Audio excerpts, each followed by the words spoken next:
یەکێک لەو شتانی کە لە دنیادا تۆ پێی سەر ئەکەویت کە خۆڕاگر دەبی و بەهێز دەبی پشتبەستن دە بەخوا بە ئەڵڵا.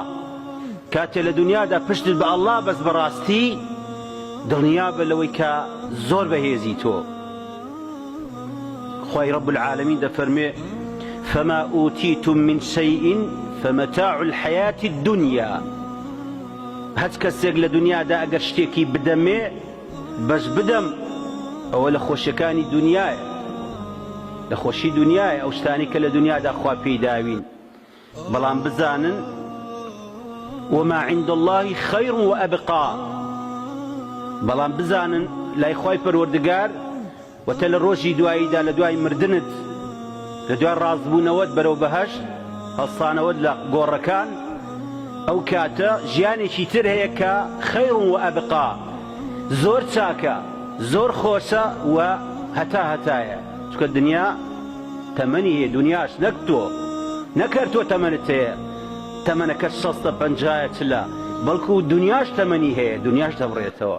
بەڵام خوای پەروەردگار کە باسی ڕۆژی دواییەکە دەفەرمی خەیر و ئەبقا، دەمێنێتەوە ڕۆژی دوایی، بڕانەوەی نییە.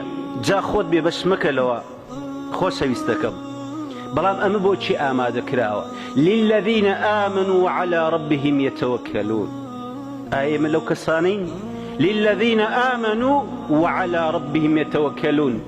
بۆ کەسانی کە ئیماندارن، ئەو کەسانی کە بەڕاستی ئیماندارن، ئیمانەکە لە دڵیان چەسپاوە، بۆ خۆیان دەگرین، بۆ تاوانەکانیان دەگرین، ئەوانە ئیماندارن کە ڕۆژانە محاسەبەی نەفسی خۆیان دەکەن، کە بە خەڵکەوە مەشغوڵ نین، کە خەریکی شتی پرۆپۆچ نین، خەریکی بڵاوکردنەوەی شتی پرۆپۆچ نین، شتی بێمەعنا نین. هەزارە کەسێ بڕۆسەی فەیسبووکە شتی پرۆپۆچی بێمەعنا بڵاوە کاتەوە. ئیماندار سیفەتی ئەوە نییە. لەبەرەوە خۆشەویستم بزانە ئەو بەهەشتە ئامادە کراوە بۆ ئیماندارێکی چاک ڕاستەقینە و سیفەتێکی تریشی ئەوەیە وعلى ربهم يتوكلون. بۆ کەسانی کە بەڕاستی پشت بەخوای پەروەردگاریان دەبەستن، بەڕاستی پشت بەخوا دەبەستن.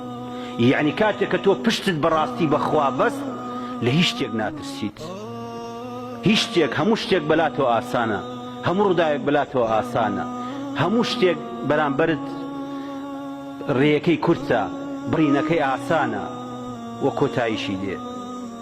لەبەرەوە خۆشەویستم ئەبێ ئاگاد لەو خاڵانە بێت. القوة والإرادة.